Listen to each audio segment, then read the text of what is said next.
Benvenuti e bentornati sul mio canale Ricette in Tavola.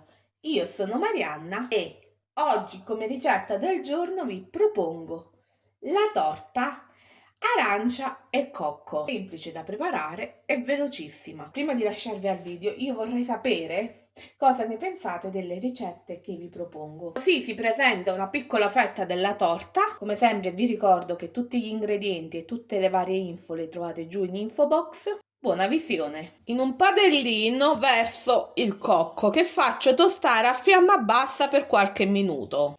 Il cocco è pronto. In una ciotola unisco la farina, il cocco grattugiato, il lievito per dolci e mescolo il tutto. Adesso metto da parte le polveri. Prima di procedere con la ricetta ho acceso il forno a 180 gradi.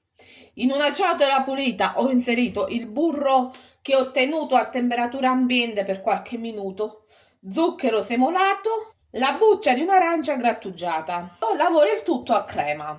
Volendo questa operazione si può fare anche con le fruste elettriche. Questo è il risultato che si ottiene. Aggiungo il primo uovo e continuando a mescolare lo faccio amalgamare al composto di burro e zucchero. Il primo uovo è stato assorbito e aggiungo il secondo e continuo a lavorare il tutto.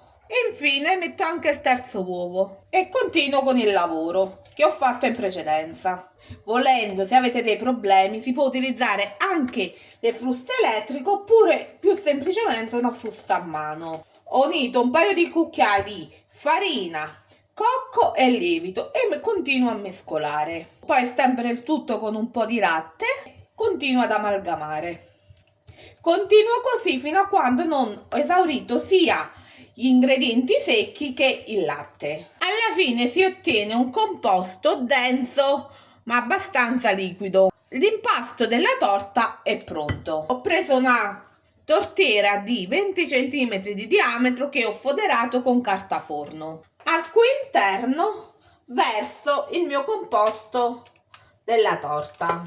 Do un paio di colpetti sul piano da lavoro così da eliminare tutte eventuali bolle che sono presenti nell'impasto. La torta cuoce a forno preriscaldato a 180 gradi per 25-30 minuti. Sui 25 minuti fate sempre la prova a stecchino. In una padella verso dello zucchero a velo e aggiungo il succo di arancia. Ho acceso a fiamma bassa e faccio sciogliere lo zucchero nel succo, portando tutto ad ebollizione. Adesso che è arrivato a bollore, inserisco le fettine di arancia e faccio sobbollire il tutto per 10 minuti a fiamma bassa. Passati i 10 minuti, ho scolato le fette di arancia che vanno fatte raffreddare, poi ho versato il succo di arancia in una caraffa che faccio raffreddare. Questa è la torta una volta cotta che adesso faccio raffreddare per qualche minuto. A questo punto con l'aiuto di uno stuzzicadente